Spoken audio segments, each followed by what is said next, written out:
Nah, ketika kita bangun konstruksi baru, memang biasanya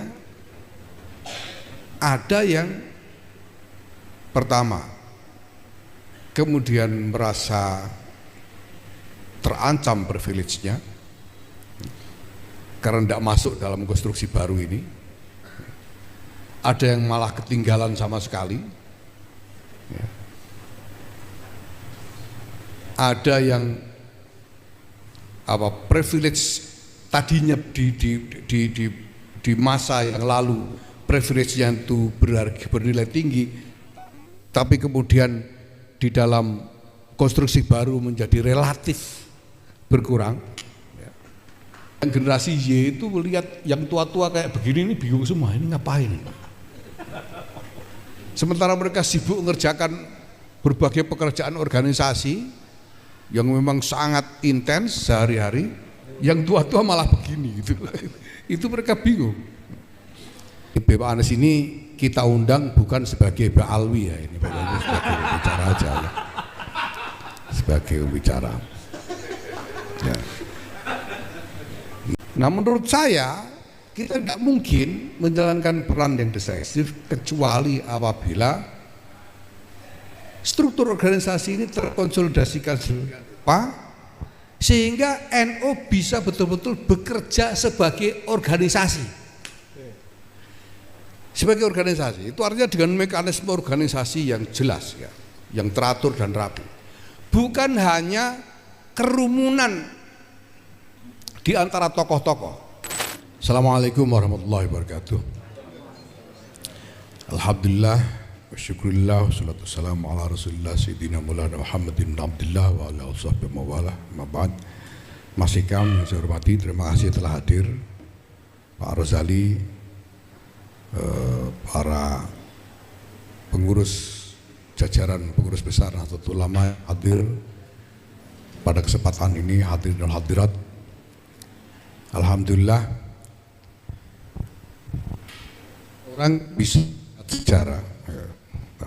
orang bisa melihat sejarah dari berbagai perspektif yang berbeda-beda. Kita sering melihat sejarah itu dari sudut pandang hakim untuk mengadili apa yang salah, apa yang benar dari peristiwa-peristiwa di masa lalu. Tapi sebetulnya kita juga bisa melihat sejarah itu dari sudut pandang ahli waris,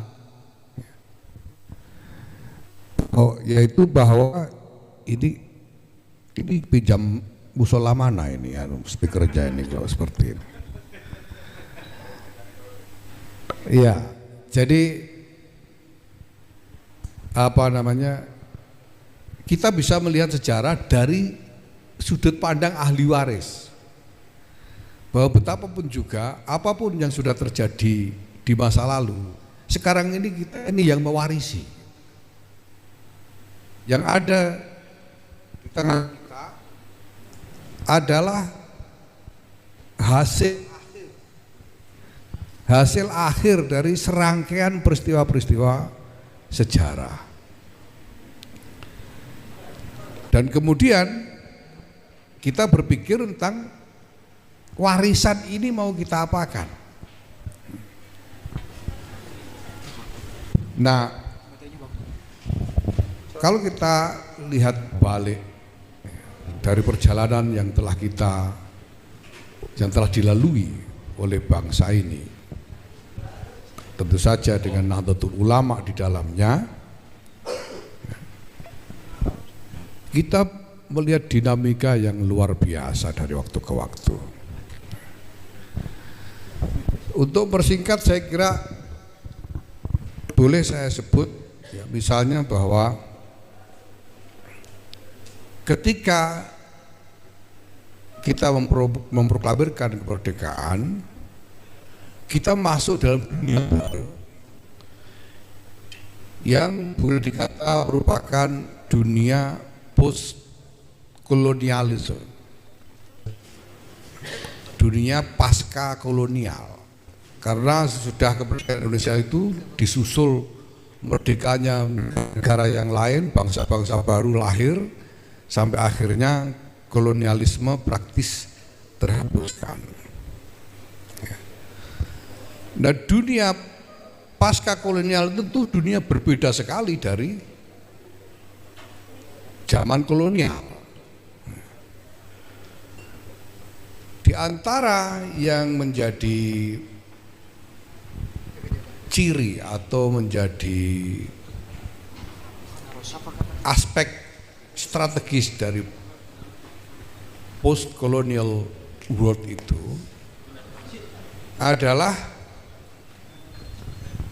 integrasi masyarakat-masyarakat ke dalam sistem global.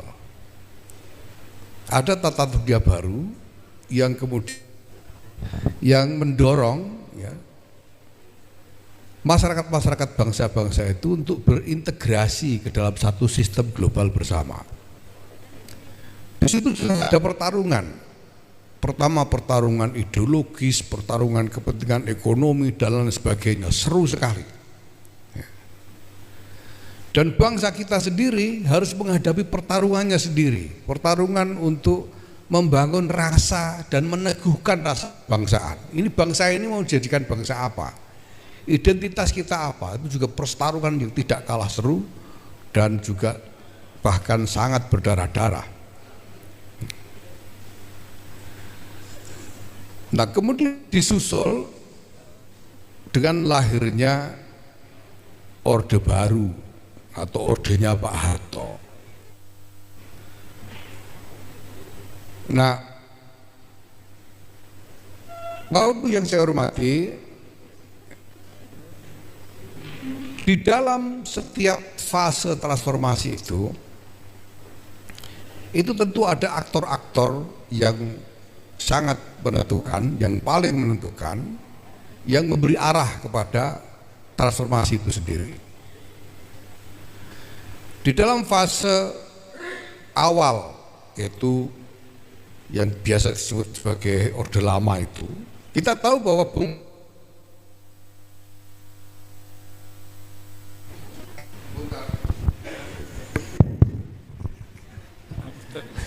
Bung Karno itu menjadi aktor yang sangat menentukan di dalam mendefinisikan Indonesia itu dengan berbagai macam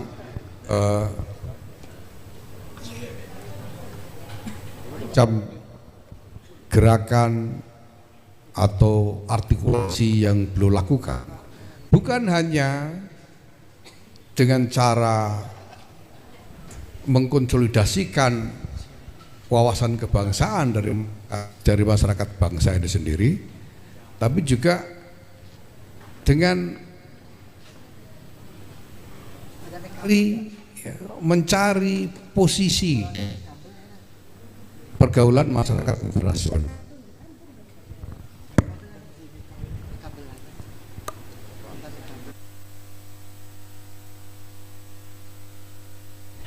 Ini gara-gara bencana alam atau gara-gara apa yang jadi begini?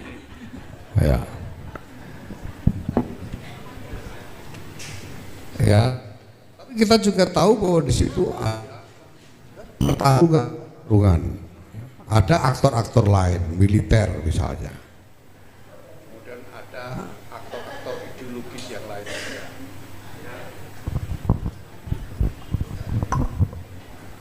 Ya.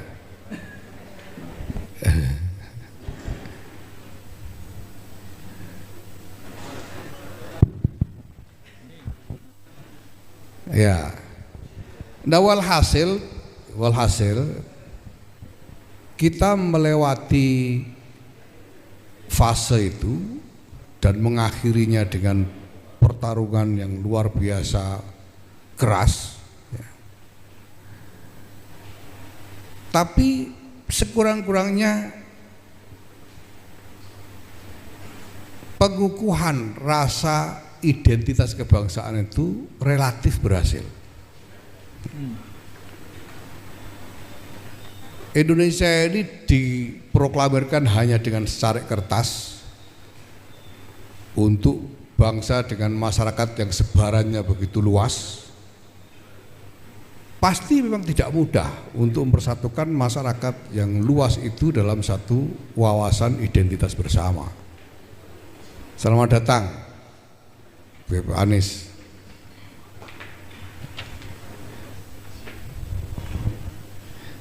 Ini Bapak Anies ini kita undang bukan sebagai Mbak Alwi ya, ini Bapak Anies sebagai pembicara aja ya. Sebagai pembicara. Ya. Nah, walaupun dia sudah pakai gutrah begitu. Palestina. Ya. Relatif berhasil. Nah, saya kira ketika Pak Harto mengambil saya ini tidak dibawa. Setelah penyatuan wawasan identitas bersama itu relatif tercapai, lalu mau kemana? Nah, disitulah kita bisa melihat bahwa ada satu pilihan strategi yang dibuat oleh Pak Harto. Ya, sekali lagi pasti bukannya tanpa pertarungan. Pada zaman Orde Lama itu juga pertarungan ideologis luar biasa. Apakah Indonesia ini mau jadi negara Islam atau negara Pancasila, mau jadi negara komunis atau yang lain, itu pertarungan luar biasa. Saya kira demikian juga ketika Pak Harto mengambil alih kekuasaan, Presiden Soeharto, dan kemudian beliau berpikir tentang apa yang harus dilakukan dengan bangsa dan negara ini. Beliau membuat pilihan-pilihan strategi, pilihan-pilihan visi, agenda dan strategi sedemikian rupa yang juga pasti harus melalui pertarungan-pertarungan. Pak Harto itu mengambil alih kekuasaan itu tahun 69. Tahun 74 sudah ada gejolak. 78 gejolak lagi. Begitu seterusnya. Semuanya sebetulnya terkait dengan pertarungan tentang pilihan agenda dan strategi. Nah, pertama yang ingin saya soroti dalam hal ini adalah apa sebetulnya kira-kira pilihan strategi Pak Harto pada waktu itu. Saya melihat bahwa Pak Harto itu memilih strategi untuk konsolidasi pemerintahan sebagai aktor transformasi masyarakat yang total. Semuanya digiring, dituntun oleh pemerintah.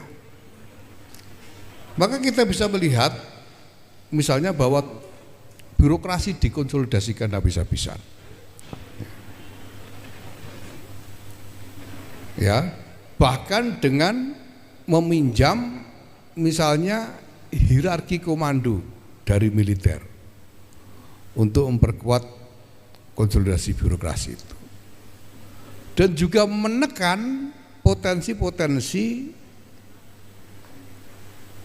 tentangan politik dari berbagai aktor masyarakat yang lain. Makanya kemudian dilakukan fusi dari 10 partai menjadi 3 partai dan sebagainya dan seterusnya.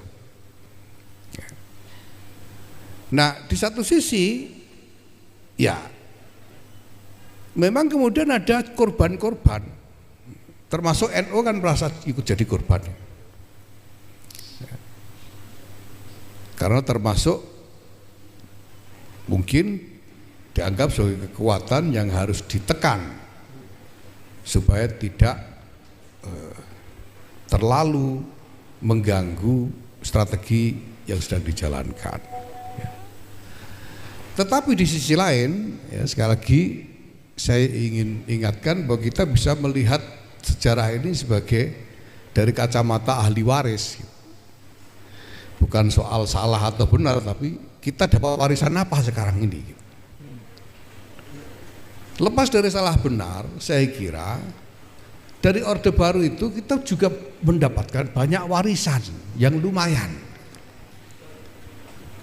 Misalnya, kita dapat warisan sistem birokrasi yang cukup kokoh, yang saya kira di zaman Orde Lama ini belum sempat dikonsolidasikan.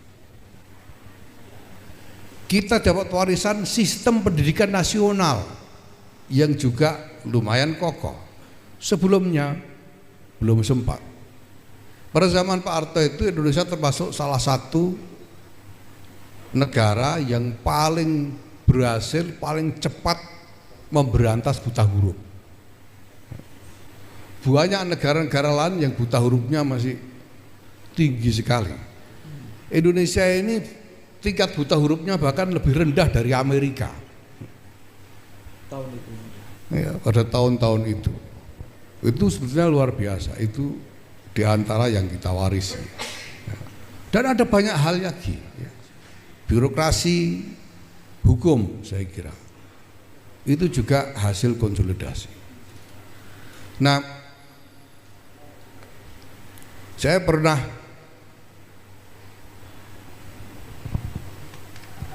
dapat tamu dari BNPT, ya. Dan dalam obrolan itu saya sebut bahwa ada banyak hal yang dulu pada zaman Pak Harto itu kita jengkel banget, sebel banget. Tapi belakangan ternyata ada gunanya. Misalnya Pak, penataran P4.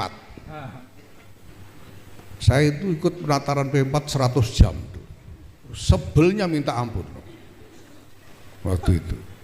Tapi saya kira ini bukan hanya sebel, marah juga, banyak orang marah sebetulnya terkait strategi ini ya. Tapi saya kira ini ada gunanya. Saya tidak bisa bayangkan. Jadi Pak Harto itu membuat semacam ideologisasi Pancasila ya, dengan setengah paksa, ya toh. Tapi strategi itu berhasil menciptakan semacam satu critical mass dari masyarakat bangsa Indonesia ini yang menerima Pancasila beneran. Tidak mau pokoknya kalau disuruh ambil ideologi yang lain itu tidak mau. Ada critical mass di situ. Sebelum itu saya ingat betul kok tahun 77 dan tahun-tahun sebelumnya itu semangat politik Islam kuat sekali, tidak mau Pancasila, pokoknya Islam, jihad fisabilillah. Kita ingat ketika Khomeini menang revolusi, dipuja-puja oleh semua orang, sampai perempuan-perempuan pakai jilbab semua. Ini kan gara-gara revolusi Iran ini. Tadinya itu nyai-nyai itu kudungnya meletrek semua itu, terus gara-gara revolusi Iran sukses itu lalu wah jadi jilbab yang syar'i begini. Nah, seandainya tidak ada critical mass dari pendukung ideologi Pancasila itu, lalu masuk reformasi dengan percakapan yang sangat liberal tentang gagasan-gagasan dan ideologi-ideologi, saya tidak tahu apa jadinya. Ketika WTC dirobohkan itu orang banyak bikin kaos gambar Bin Laden. Habis itu disusul ada ISIS dan lain sebagainya. Kalau kita ini bangsa ini tidak sebelumnya mendapatkan warisan critical mass Pancasilais yang dihasilkan oleh strategi penataran P4 itu, kita mungkin akan sangat mengalami kesulitan yang besar sekali untuk menangkal arus radikalisme dan terorisme itu. Nah, maka saya selalu katakan buat teman-teman, ya lepas dari apapun kata orang, ya, bahwa orang NU masih banyak yang marah, terutama generasinya Mas Hikam ini masih banyak yang marah sama Pak Harto. ya, didukung oleh generasi-generasi 98 yang mereka ikut demo-demo itu. Tapi sekali lagi kalau kita melihat sejarah itu dari kacamata ahli waris, kita ini dapat warisan lumayan gitu, dari Pak Harto.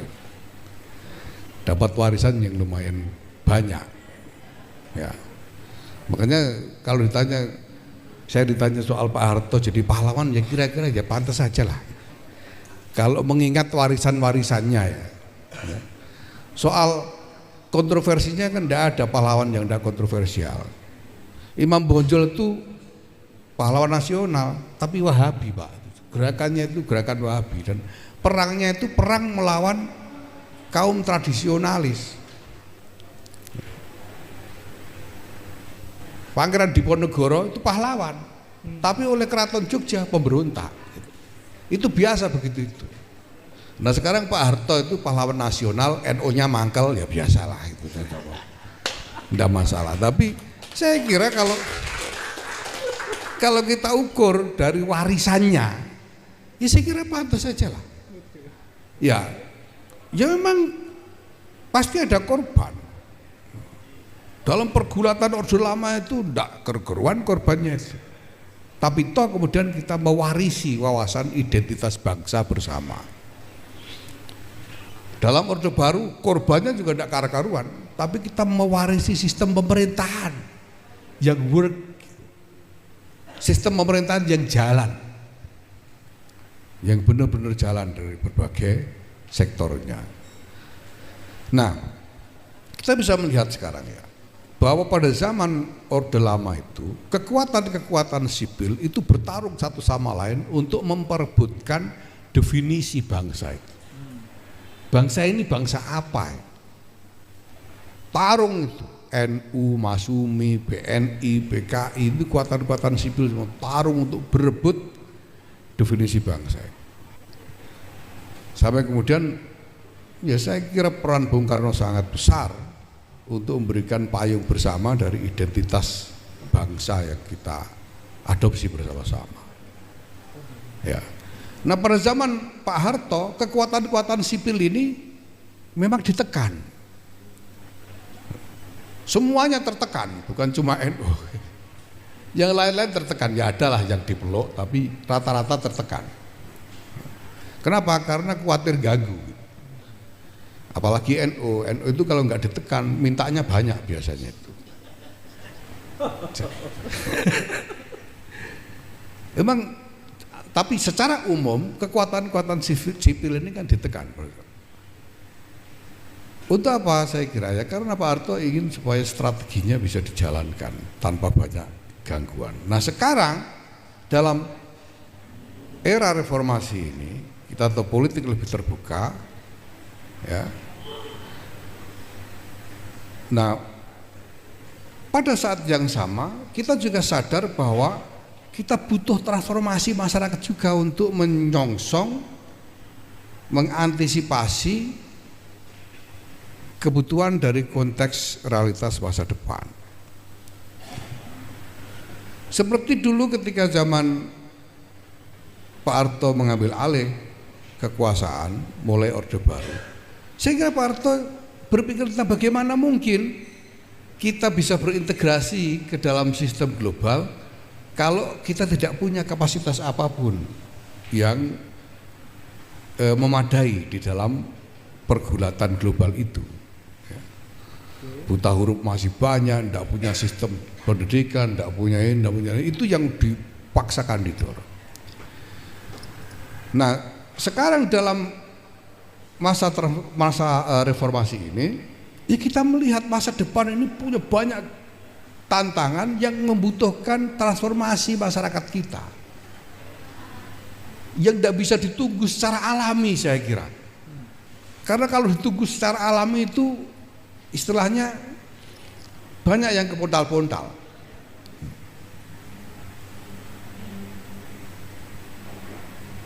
Sekarang saja ini ada disparitas yang luar biasa sebetulnya antar generasi yang ada di tengah-tengah kita ini. Ini sekarang ini yang bertarung kan mulai generasi X sampai ke belakang, generasi baby boomers. Generasi Y itu udah bingung. Ini anak teman-teman PBNU ini yang generasi Y itu melihat yang tua-tua kayak begini ini bingung semua, ini ngapain? Sementara mereka sibuk mengerjakan berbagai pekerjaan organisasi yang memang sangat intens sehari-hari, yang tua-tua malah begini gitu. Itu mereka bingung. Nah, tapi memang ada kebutuhan transformasi yang luar biasa. Kalau enggak, berat kita menghadapi tantangan masa depan itu. Nah sekarang pertama, bagaimana berbagi peran antara pemerintah dengan masyarakat sipil, dengan aktor-aktor sipil. Kalau zaman Orde Lama, aktor-aktor dari masyarakat sipil itu bertarung satu sama lain untuk memperebutkan definisi bangsa. Zaman Orde Baru, aktor-aktor sipil ditekan. Pemerintah mengambil alih sepenuhnya kendali. Nah sekarang di era reformasi ini bagaimana berbagi antara pemerintah sebagai aktor perubahan dan juga aktor-aktor sipil ini. Nah pertama-tama saya kira yang harus ditanyakan kepada diri kita sendiri sebagai bagian dari aktor-aktor sipil, kita ini mau berperan seperti apa? NU ini katakanlah mau mengambil peran bagaimana di dalam transformasi ini? Ya. Apakah kita akan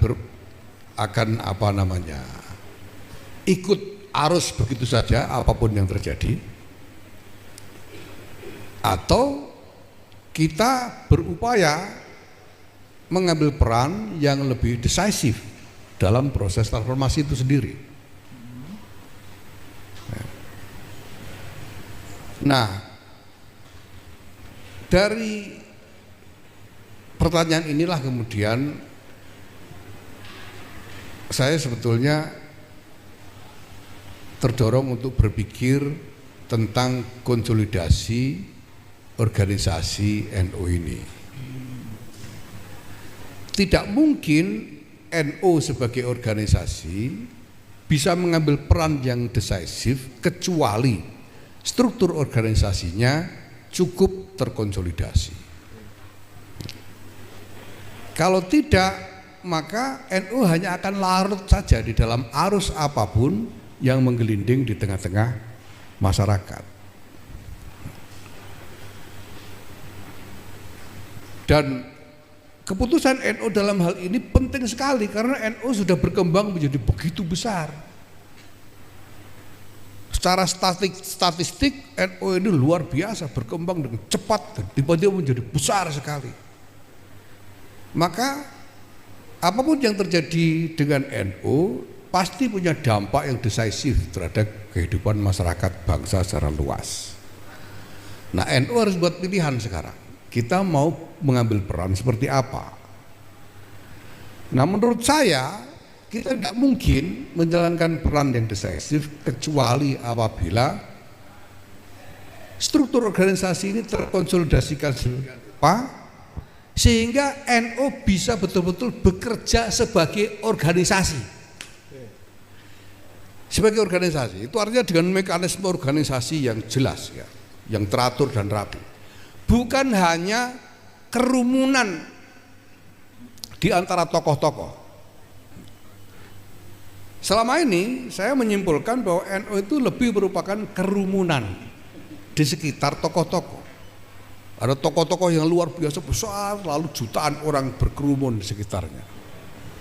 Gus Dur berkerumun jutaan orang.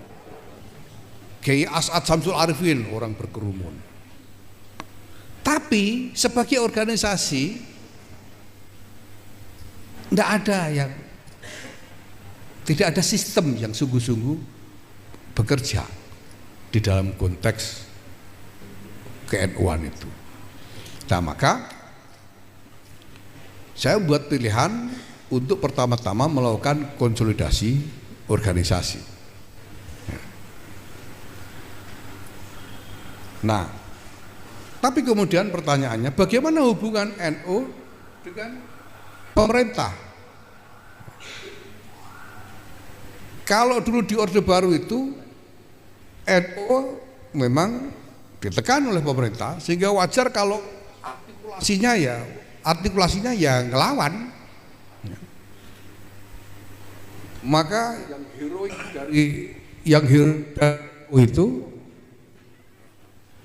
heroik dari NU pada masa Orde Baru itu kalau berani melawan pemerintah itu baru heroik. Kalau enggak berani melawan pemerintah dianggap pengecut. Dulu begitu. Kenapa? Karena konteksnya memang pemerintah menekan NU. Zaman Orde Lama dulu tarung sama yang lain. NU itu bukan cuma sama PKI loh. Genjot-genjotannya sama Masumi juga, genjot-genjotan juga, sama PNI juga. Nah sekarang di era reformasi ini apa pilihan kita? Pertama jelas ada kebutuhan transformasi untuk menghadapi tantangan masa depan. NU harus berperan. Pemerintah pasti punya mau juga. Nah, yang saya pikirkan sebagai pilihan kemudian adalah NU menempatkan diri sebagai partner dari pemerintah. Artinya pemerintah maunya apa, NU berpikir apa, mari kita rundingkan, kita buat kesepakatan, lalu kita kerjakan bersama. Karena ini kebutuhan kita bersama, kebutuhan transformasi itu. Nah, masalah berikutnya adalah bahwa dalam setiap transformasi, yang namanya transformasi itu kan membangun konstruksi baru dari apa yang sebelumnya ada, meninggalkan apa yang sebelum ada untuk membangun konstruksi baru. Nah, ketika kita bangun konstruksi baru, memang biasanya ada yang pertama kemudian merasa terancam privilege-nya karena tidak masuk dalam konstruksi baru ini. Ada yang malah ketinggalan sama sekali. Ada yang privilege tadinya di masa yang lalu privilege yang itu bernilai tinggi, tapi kemudian di dalam konstruksi baru menjadi relatif berkurang. Ya seperti sekarang ini sebetulnya sudah tertransformasi kita secara alami. Gus itu dulu itu privilege luar biasa, apalagi Gus besar seperti saya ini. Tapi sekarang Gus itu ya semuanya Gus. Sehingga Gus itu tidak lagi punya leverage yang setinggi dulu. Jadi sudah ada konstruksi baru sekarang ini. Ya. Begitu juga kiainya. Nah saya kira di NU ini juga nantinya akan begitu. Ketika kita membangun konstruksi baru, ada yang khawatir privilege selamanya atau currency lamanya tidak laku lagi di dalam dunia yang baru. Dulu misalnya ya, jadi pengurus NU itu pokoknya Gus ya, gampang lah jadi pengurus itu. Sekarang harus ikut pelatihan. Walaupun Gus gak ikut pelatihan gak bisa jadi pengurus, kan repot itu. Nah hal begini ini akan terjadi akibat dari pilihan-pilihan strategi. Saya kira hal yang sama juga pasti dialami oleh pemerintah. Dulu zaman Pak Harto itu kita juga tahu lah, luar biasa. Bukan hanya antara pemerintah dengan masyarakat sipil, tapi juga di dalam lingkungan pemerintah sendiri. Bagaimana persaingan di antara elit militer dan lain sebagainya, persaingan elit ekonomi itu kita bisa lihat itu. Ini soal perebutan tempat di dalam konstruksi baru. Nah, ini semua saya kira adalah proses yang harus kita jalani.